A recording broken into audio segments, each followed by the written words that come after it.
for our Santumo street dancing will receive 300,000 pesos.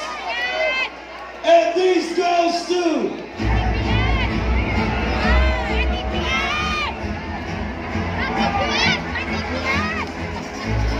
Congratulations to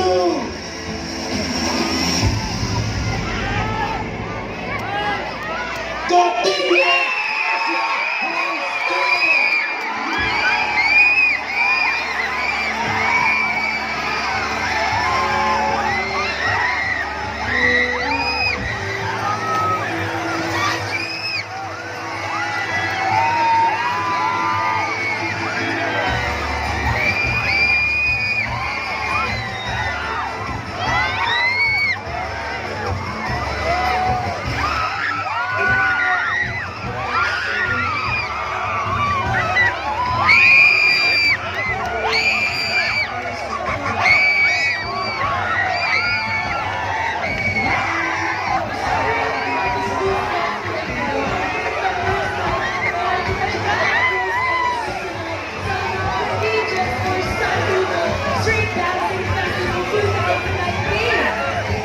I want to personally thank ABS-CBN for announcing a while ago at noontime showtime Alex Santumo Street Dancing Competition.